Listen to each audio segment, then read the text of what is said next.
of different light-colored hair. Kershaw had nothing to compare it with.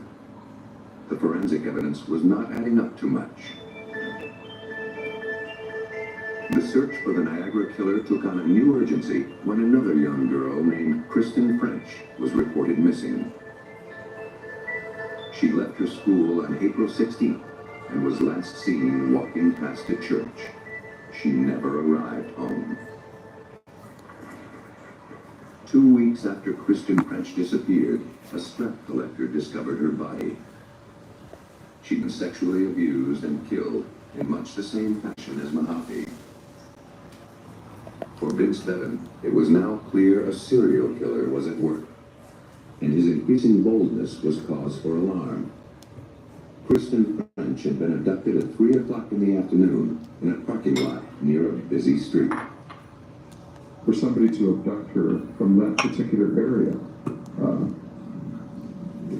it's unusual because of the high level of risk that that offender would have taken. I mean, there are any number of things that could have happened to interfere with what his plan was. And it's not a desperate act by any means, but it is certainly above normal level of risk for an offender of this type. The first break in the case came from 75 miles away in the town of Scarborough. For 2 years, police there worked unsuccessfully to catch a serial rapist. Acting on a tip, in 1990 they visited Paul Bernardo, an accountant who resembled the man described by some of the victims. He seemed an unlikely suspect. When you think of somebody who could be responsible for crimes like this, you expect them to be marked in some way, like a hunchback dragging one leg behind him. As a matter of procedure, police collected blood and saliva samples from Bernardo for DNA testing. He was one of 1,500 potential suspects, and in these early days of DNA testing, the process was time-consuming. It took an overworked Canadian forensics lab 2 years to complete their analysis of Bernardo's DNA. Meantime, Bernardo moved from Scarborough to Niagara in 1991. The serial rapes in Scarborough had suddenly stopped. The killings in Niagara had begun. When the DNA results came back in February 1993, they proved Bernardo was the Scarborough rapist. Scarborough authorities notified Niagara police. We could have had an opportunity to connect those offenses earlier in the investigation. But as it was, that connection wasn't made until the DNA probe came back from Bernardo. Bernardo was arrested for the rapes in Scarborough and the murders in Niagara. He denied the murder charges, and police had no sure way to connect him to the killings.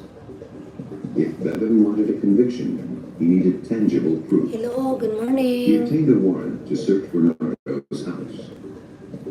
A search team spent 10 weeks looking for hair, blood, fingerprints, any physical evidence showing the presence of the murder victims. He got their hands and knees with a stereo microscope and searched top by top until they started to find hair, and they actually found small clippings of hair that were unique to Kristen French. Along with the hair, police found traces of DNA from French and Mahaffey. Autopsies revealed that both victims had been drugged. In a desk drawer, investigators found a tranquilizer that Bernardo's wife, Carla Homolka, had obtained from the veterinarian's office where she worked. On a videotape Bernardo made for insurance purposes, police found an inventory of his basement. More clues came into focus. First was a circular saw, one that matched the type police thought he may have used to dismember his first victim. The next clue on the tape was equally incriminating. And as he panned across the basement floor, showing some of the tools that he had, he went past an open cupboard. And in the top shelf was covered with 2 cans of spray paint. One had a gray lid, one had a black lid. When we went in and executed the search warrant during our search, we were unable to find black can spray paint. Besides the evidence on the tape, investigators noticed gouges on the stairs to his basement. Microscopic examination revealed black paint marks. Forensics experts created concrete blocks similar in size to the ones that contained Mahaffy's body. They spray painted the blocks and pushed them up a similar flight of stairs. The marks they made matched those on Bernardo's stairs. The forensic evidence was piling up, but it was all circumstantial. The case was clinched with the help of a surprising eyewitness.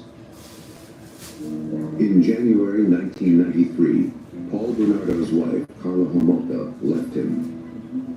She would later tell police that Bernardo had tied her and forced her to act out the last moments of his victims' lives. Fearing she would suffer their fate, she fled. In February, as evidence was mounting against Bernardo, she decided to make a deal and confessed that she herself had played a role in the heinous crimes of Paul Bernardo, crimes that he had videotaped. Carla Homolka had met Paul Bernardo in 1987 when she was still a teenager. Bernardo was a handsome, apparently successful young man 6 years older than she was. But beneath his pleasant exterior, Bernardo was possessed by a desire to subjugate women. Roy Hazelwood, a former FBI agent and an expert on sex-related crimes, has spent 6 years studying the strange bond between serial killers and the women who fall in love with them. Canadian prosecutors called on him to assess Carla's state of mind. Hazelwood believes Bernardo, like many serial killers, saw women as lesser creatures that didn't deserve respectability. That explains why they go for nice middle-class women rather than prostitutes or alcoholics and drug abusers, because they want to tear down that image of niceness and purity, if you will, that surrounds a nice middle-class person. Good morning. Guys, yeah, I know. Made with fresh eggs and milk that help them grow. Puppies. Everyday growing moments. One special one. As a teenager, he began spying on women in the dark. They became objects that existed only for his pleasure. According to Hazelwood, Bernardo saw his future wife, Carla Homolka, as a woman he knew he could dominate, forcing her to his will. These men have an innate ability to identify women who are vulnerable, women who are naive, women who have few life experiences or low self-esteem, or they have, as I mentioned earlier, dependent personalities, where they crave and need the attention of others and the approval of others. Carla's parents encouraged her romance with the handsome, upscale Bernardo. By 1990, he already had her under a horrible spell. On Christmas Eve, she helped him drug her own sister, Tammy, so he could have sex with her. But the drug had induced her death instead. They said she drank too much alcohol. No one suspected the truth. There's no question that Bernardo had manipulated her. She was an attractive, intelligent young woman. Why she ever became involved in the first incident is sort of a mystery to me. But I think it's quite clear that after her sister's death, she was trapped. She had trapped herself, in essence, in a situation that he could take advantage of.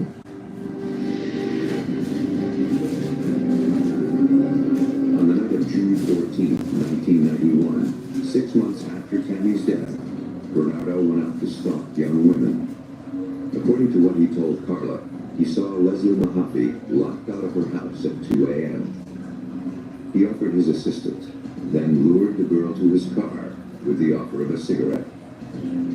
Carla told police Paul had forced her to videotape his sexual assaults on Mahaffy. Paul were married 2 weeks later. The day police discovered the body sealed in concrete. Over time, Bernardo had tightened his grasp on Carla, drawing her deeper into his crimes. Because she's in love with him, because she wants his approval, because she wants to please him. She agrees to participate, and eventually it becomes more and more bizarre. Carla helped her husband kidnap Kristen French in April 1992. She pretended to need directions, asking the girl to show them where they were on the map. Bernardo sneaked up behind her and shoved her into the car. Once again, according to Homolka, she had participated in and recorded Bernardo's sexual assaults on video. But where were the tapes? Despite 10 weeks of searching every corner and crevice of Bernardo's house, Canadian police were unable to find them. They'd discover later that Bernardo, in jail, had his lawyer remove them. When the tapes were finally turned over to the police, they validated every shocking detail of what Carla had said. Bernardo used the tapes to experience his crimes again and again. The videotapes, along with Carla Homolka's testimony, were more than enough to convict Paul Bernardo. He was sentenced to life in prison with no chance of parole. For her part in the crimes, Carla Homolka was sentenced to 12 years in prison, a sentence based on her testimony prior to finding the videotapes. But the tapes clearly showed Carla participating in the torture and Hey, sexual Golden, abuse. ari ako diri day. Was Na ako Carla sa truly kuan. victim herself, What or is a this? savvy accomplice Na ako diri who sa worked out a sneak check-in deal hotel. with the police? Are you still there? Is she a victim? Imong kalo Not na in pa the diri. sense that she's not responsible for what she did. She certainly is responsible for what she did. And she needs to be punished for her activities in which she acted in concert in the abduction and or murder of 3 different people. So in that sense, no, she's not a victim. Is she a victim in the sense that she came under his spell? Is she a victim in the sense that he abused her? In that sense, yes. She's a victim in that sense. From the first of Paul Bernardo's rapes to the day of his capture, almost 6 years had gone by. According to Anne Rule, if he hadn't been caught, he would have continued to kill. They start maybe 2 or 3 years apart, and then it's 1 year, and then it's 1 month, and then it's 1 week, until toward the end they need more and more of the substance that they crave to make them feel normal. And in the case of serial killers, it's murder. First they do it to get a high, and then after that they seem to need it, and they're almost all caught because they begin to take chances in the end. Slowly, painfully, experts are learning the warped rules of the sexual serial killer.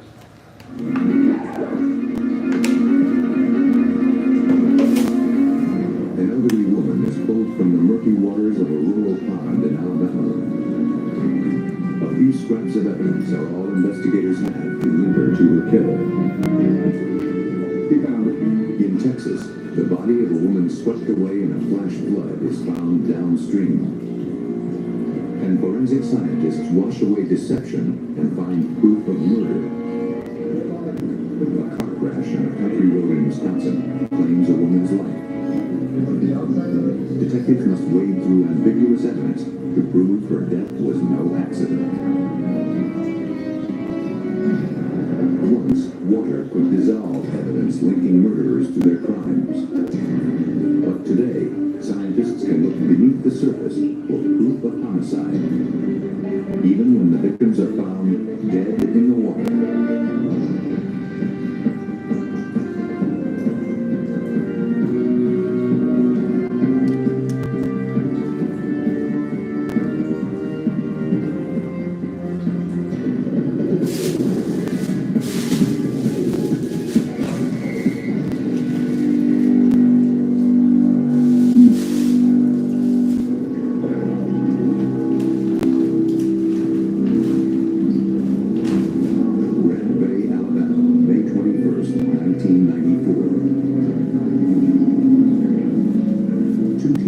boating on a pond, known locally as Blue Hole, noticed something floating in the water. As they approached, they realized it was a human body. They fled the scene and alerted their parents, who called the police.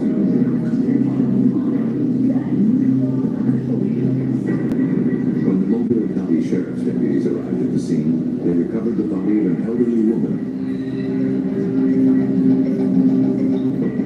It was clear that this was not an accidental drowning.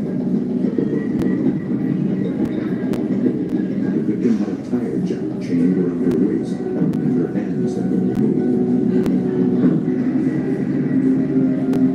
As investigators began documenting the scene, detectives contacted the Sheriff's Department for a missing persons check. They hoped the search of NCIC, a database containing descriptions of people reported missing, would help them identify the victim. Sergeant Harold Bolster explains. All missing person reports or missing persons are placed on the NCIC, and we do look for any local matches, anything close to Mobile or Moss Point, Pascagoula, anything in the general region that might match up to what we had. Only one name fit the description of the victim. 85-year-old Irma Williams had been reported missing the day before in nearby Moss Point, Mississippi. Dispatchers contacted Detective John J. Gaffney, who was investigating that disappearance. And they advised that the Mobile County Sheriff's Office had discovered a body in Grand Bay, Alabama, which is the next jurisdiction over from us, and that they believed the body was could possibly be my missing person. Detectives from the Moss Point, Mississippi Police Department were dispatched to the scene. After getting a detailed description of the victim from deputies, the detectives believed they had found Irma Williams. Hello, good morning. It appeared that their missing persons case was now a homicide. Investigators began searching the surrounding area for any evidence that would help them identify the killer. But a large amount of trash and debris... Good morning. I'm packing my things because I'm about to go to my house. Determining what was evidence and what wasn't would be difficult. So I take shower. As investigators scoured the area near the water's edge, they found fresh tire tracks imprinted in the sand. Unsure if these tracks had been left by the killer, plaster casts were made.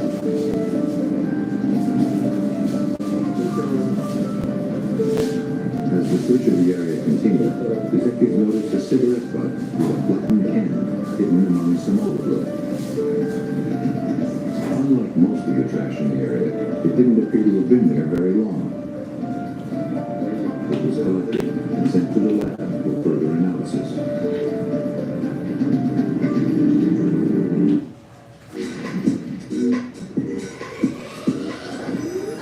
Chupa Chups, forever fun. BPI helps you do more dahil alam mo na magkakalaga sa'yo. May bonus 30% more na. Kahit pangis sa iba pa. Kahit kung ano man yan. Pagkakain sa bonus pa mo ng dami.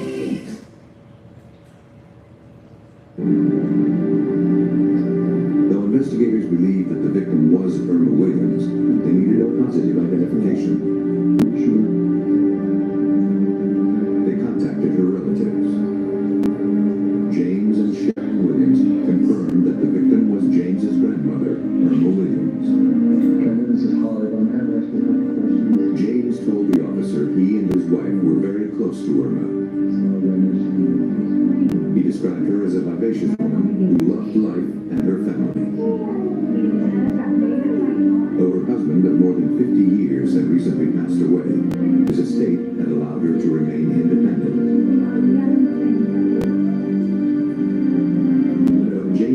His father, Henderson Williams, was not close with Irma. In fact, Sharon added that Henderson hadn't seemed very worried when she told him no one could locate his mother. Sharon said she'd gone to Henderson's house around 11 p.m. the night before and found him burning trash in the yard. When told his mother was missing, Henderson seemed distracted and unconcerned. He was preoccupied by the fire the entire time. Despite Henderson's lack of concern, Sharon and James could not imagine that he was involved in his own mother's murder.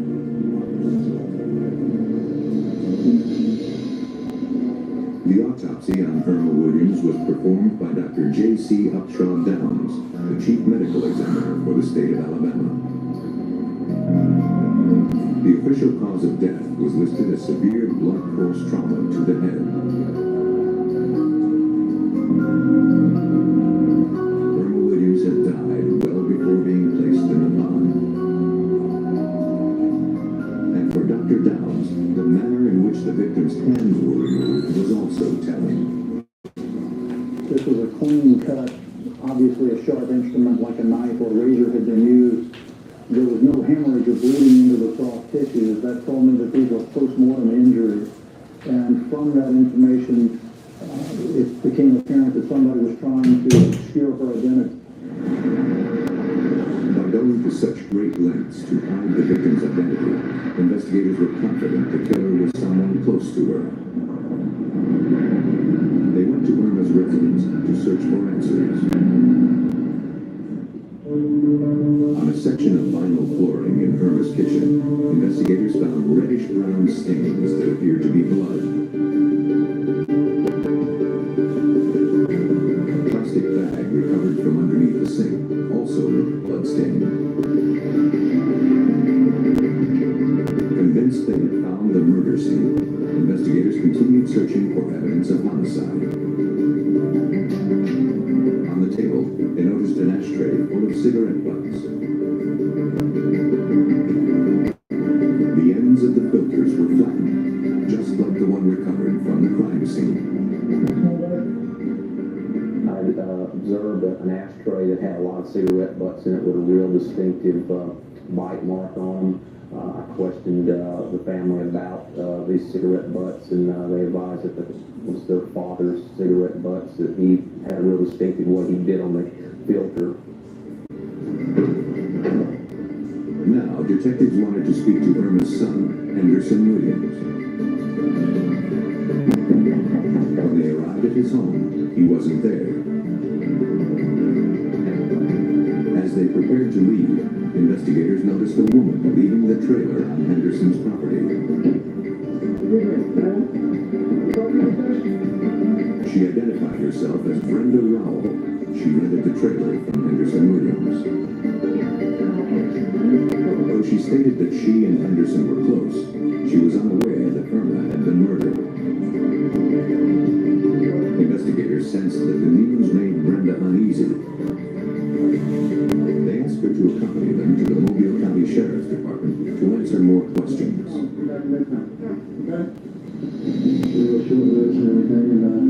Detectives asked Brenda if she'd seen anything unusual at Henderson's place recently.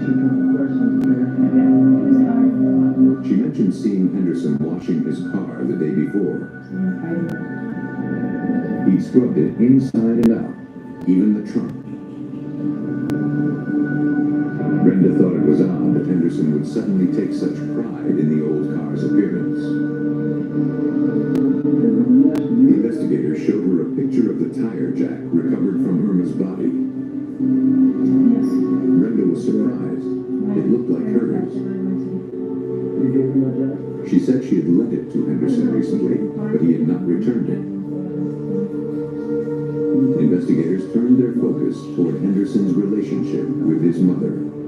She's a very sweet lady. Brenda said that Henderson and Irma had been arguing over money from his father's estate. No, just leave it. Irma felt her son was greedy and lazy, and decided decided to cut him out of her will and deny him access to money left to her by his father. Henderson became irate. In fact, Brenda admitted that a few weeks back, she and Henderson had a bitter argument. No, I don't like to. I don't want to. Henderson wanted her to sign Irma's name on checks he had taken from his mother. Brenda was reluctant to do it, but Henderson threatened to evict her from the trailer if she didn't. She felt she had no choice. She forged Irma's name on the checks. For detectives, a motive for murder was beginning to take shape. And Henderson Williams was now the prime suspect in the death of his mother. Now, investigators needed to prove it. To corroborate Brenda Rowell's story, detectives contacted the manager of Irma's bank. Not only did she confirm Brenda's account, she said that just before Irma's death, Irma had filed forgery charges against her son. Though the information didn't prove murder, it was enough for investigators to obtain a search warrant for Henderson's property.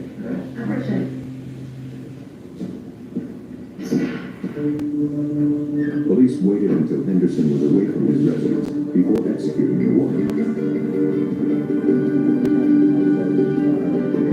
An inspection of Henderson's vehicle revealed the presence of small reddish stains on the rear tail lamp and larger stains on the trunk's pocket.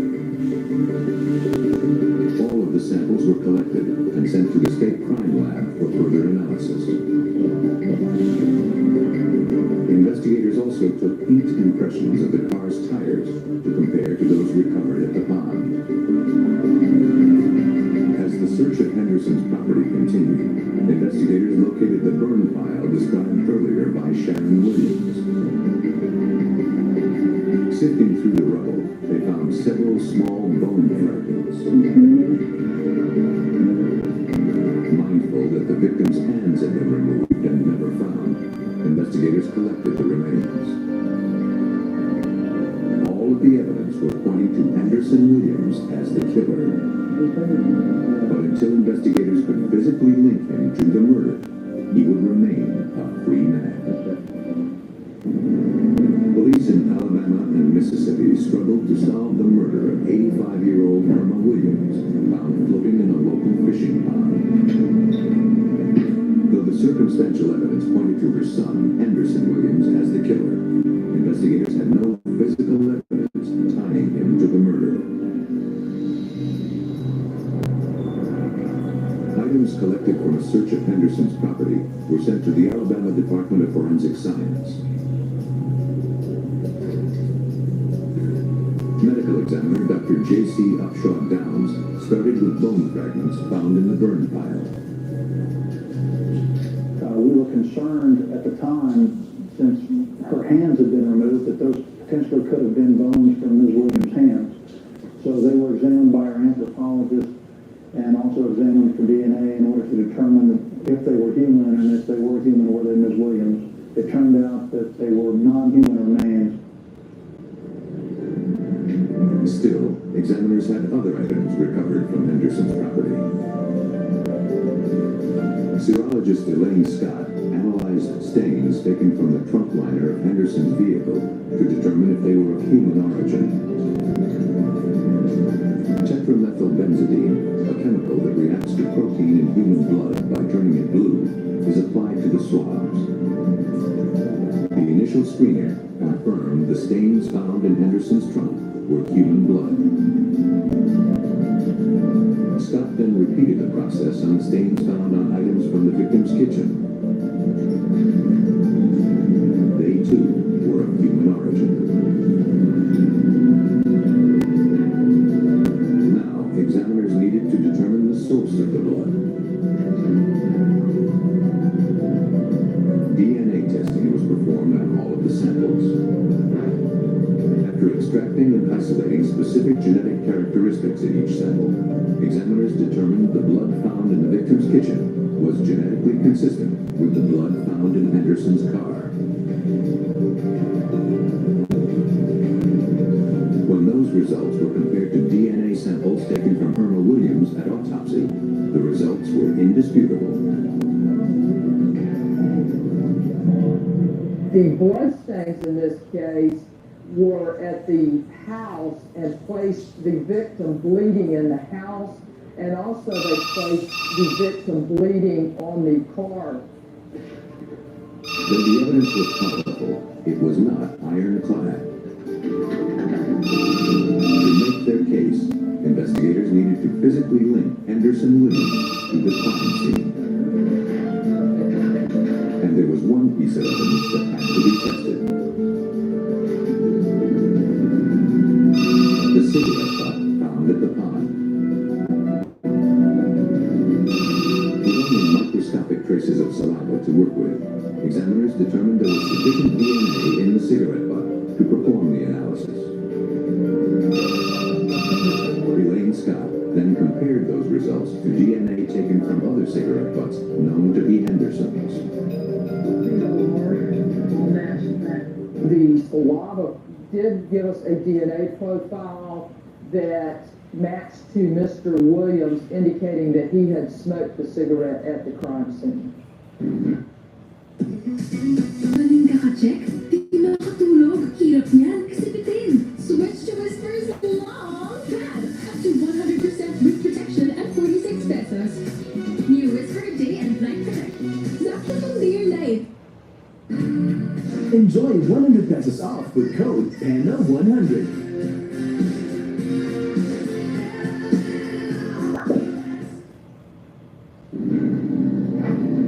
The information was enough to arrest Henderson Williams for the murder of his 85-year-old mother.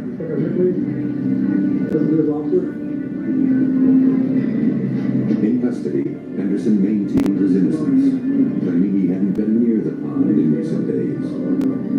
But all of the forensic evidence suggested otherwise. Investigators had matched the tire tread impression recovered at the scene to a tire on Henderson's car. Police believe that Henderson Williams' anger raged out of control when his mother ran him off from his father's estate.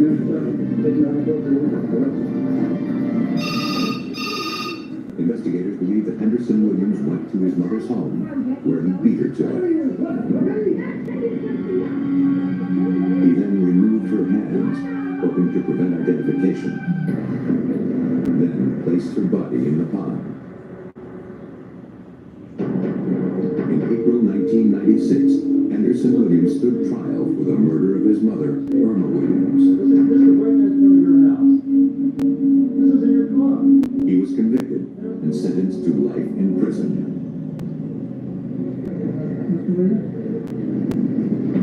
In Alabama, there was no doubt that a woman pulled from a small pond had been murdered. But in Texas, police would have to wade through the evidence to determine whether a woman's death was an accident or murder. In this story, some of the names have been changed. Fort Worth, Texas, May 3rd, 1987. Francis and Jesus de la Rosa were settling in for the evening when they heard screams outside their suburban home. A man, soaking wet and distraught, stumbled inside. He pleaded for them to call 911. He said his car had been swept away in a flash flood, and his girlfriend was missing. The Fort Worth Fire Department's swift water rescue team received the call.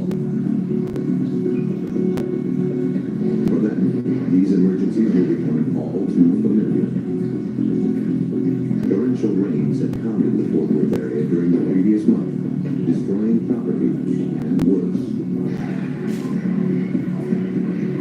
According to Fire Captain Richard Ward, many people had lost their lives while attempting to drive through flash floods. The people are on their way to wherever, and they they decide to try to cross the water or cross the road where the water's going, and they get swept downstream because just looking at it, they can't tell how deep the water is, and they always underestimate how powerful the water is. This night, 2 people had made that mistake, and now one of them was missing. The rescue team searched the area near the bridge crossing where the car had been swept away. Divers scoured below the creek surface for any signs of the missing woman or the vehicle. After several hours of exhaustive searching, rescuers found nothing. As the search continued, police questioned the driver, 40-year-old Domingo Turo, a Cuban immigrant who spoke broken English. Turo told police he had tried to drive through the water on the road. Detective Mike Garvin reviewed Turo's statement. He didn't realize how swift the water was. He tried to back up, and it was too late. It started washing him off into the creek, and that he tried to get out and was in fact able to, he and the victim both, to get out of the car. Turo told police that he grabbed his girlfriend, 20-year-old Janice Walters, as the car filled with water and went tumbling downstream in the currents. But the raging water broke his grasp, and she was lost. As the floodwaters began to recede several hours later, searchers were finally able to locate Turo's car. It was carried more than a mile from the crossing before being washed up on an embankment. Police retrieved the vehicle, but there was no sign of Janice Walters. We performed a search around the vehicle thinking that she might have stayed close to the vehicle whenever it was swept off the roadway. Our search around the vehicle and in the vehicle didn't turn up anything. Rescuers continued looking for her, but with each passing hour, hopes of finding her unharmed grew dimmer. The search continued into the following day. Around noon, searchers discovered a body washed up on the shoreline. The woman matched Janice's description. The lifeless body, nude except for a small chain necklace, was found a mile and a half from the spot where the vehicle had been swept away. It seemed that the violent Texas storm had claimed another life. Rescue workers in Fort Worth, Texas, believed that they had recovered the body of 20-year-old Janice Walters, killed when the car she and her boyfriend, Domingo Turo, were driving, got swept away in a flash flood. Authorities contacted Turo and Janice's sister, Kelly Hill, and asked them to identify the body.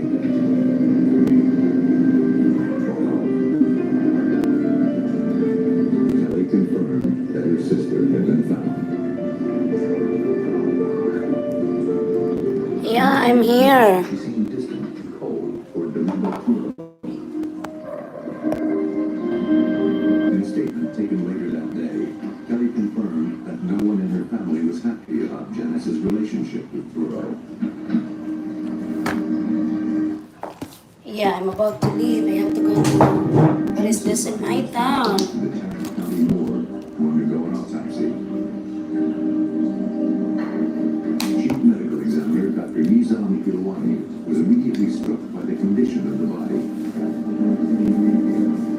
One of the strange things that we discovered at the autopsy was that the body was totally nude, and the story given to us was that she was wearing a blouse and a pair of blue jeans. In 20 years' time, I've never seen a case where the body's been totally disrobed.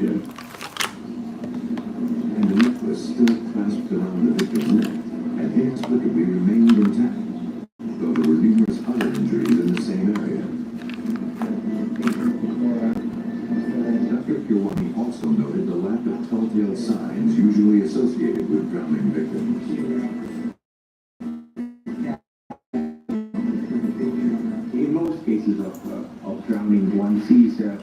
purging of frothy fluid, which is usually blood-tinged, and this comes out from the nose, goes in the mouth, and it's also present in the trachea and the bronchioles.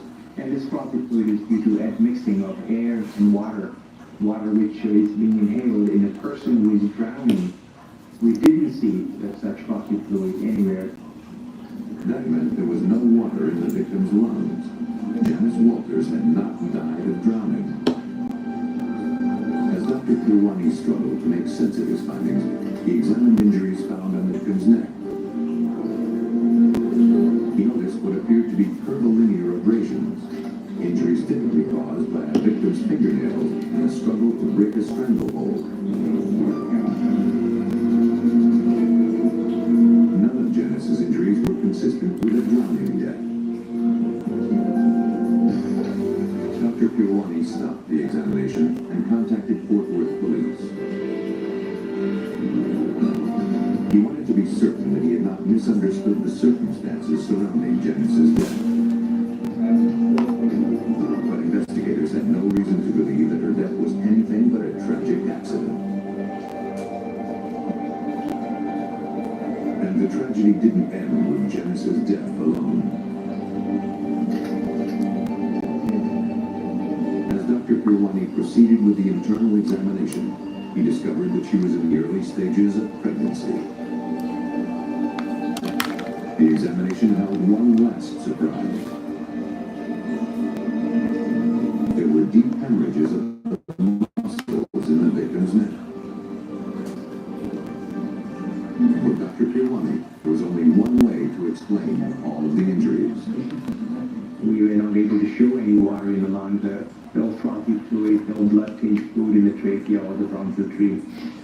So the negative findings of lungs as well as the positive findings of the neck were consistent with the manual strangulation.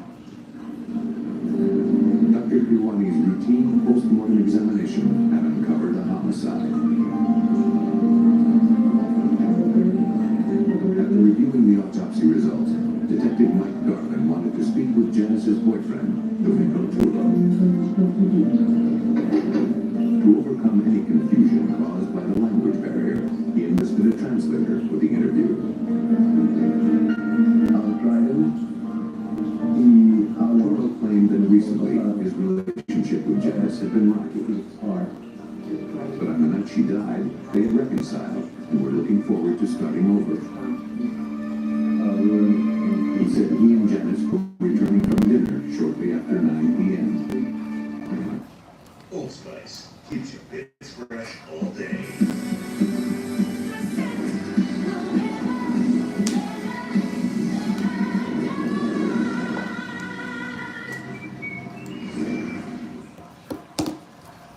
Ang bagong laptop Plus, may dagdag HA, tulong pa rin dagdag kanin para sa batang Vivo Plus.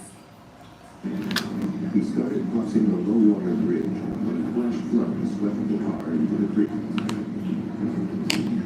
He struggled to keep the car from being swept downstream. As the car began to fill with water, he panicked. He stated he may have grabbed Janice by the neck to keep her from drowning. But ultimately, the powerful currents tore them apart, and she was lost. If Turo had grabbed Janice by the neck, it seemed unlikely that the thin gold chain necklace would have remained intact. Dr. Kirwani's findings, coupled with Turo's statements, led investigators to suspect that he had murdered Janice Walters. But so far, they had no real physical evidence to prove it.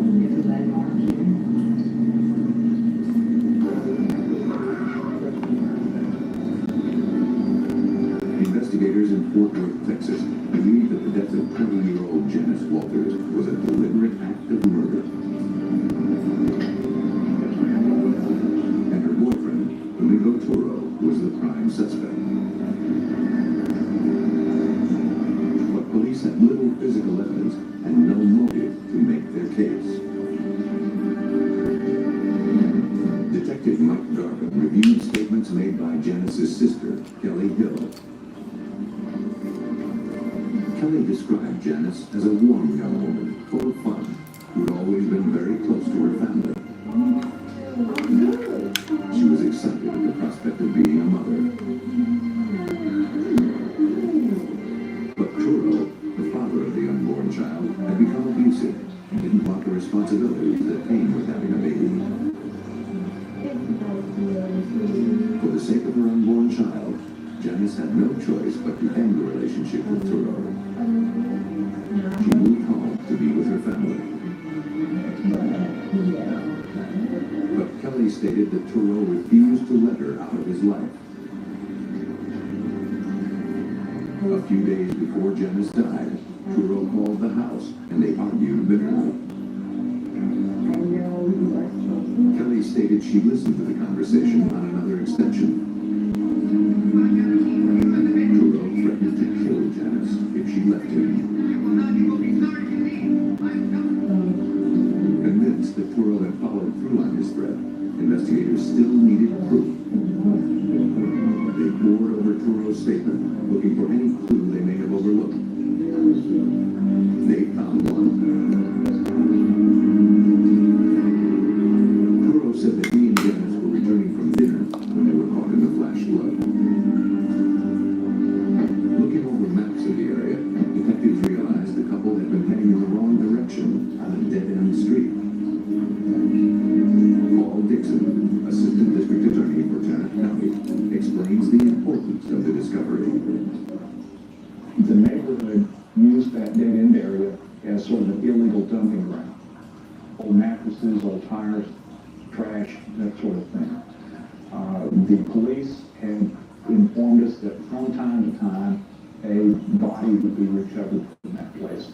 For investigators, it was now clear that Turo was on his way to the dump to dispose of Janice's body.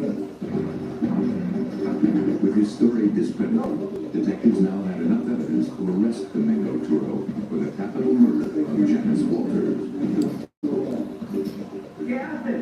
Police believe that when Janice returned to Turo's home to pick up her belongings, his possessiveness, inflamed by Janice's rejection of him, exploded into violence. After killing her, he removed her clothes and then tried to hide her body, along with any trace of the crime. He was traveling across the low-water bridge through the rainstorm, through the flood, and nature intervened and kept him from getting to his goal. Domingo Turo was tried and convicted for the murder of Janice Walters. He was sentenced to 45 years in prison. Forensic science was very important because without Dr. Carolina being able to do the autopsy and prove that it was a strangulation, we wouldn't have had a case, even though no matter how much the family thought probably that he had done something foul, we would have had no proof of it at all. In Texas, forensic science exposed a murderer who tried to submerge evidence of his crime in a flash flood. But in Wisconsin, it took an attentive forensic pathologist to recognize a homicide disguised as an accident. Berlin, Wisconsin, August 22, 1990. A blasting company employee was locking up for the day when he heard someone screaming for help. A man, covered in mud, said he'd just been in a car accident and his ex-wife was unconscious. Okay, all right. After calling 911, the two rushed back to the scene.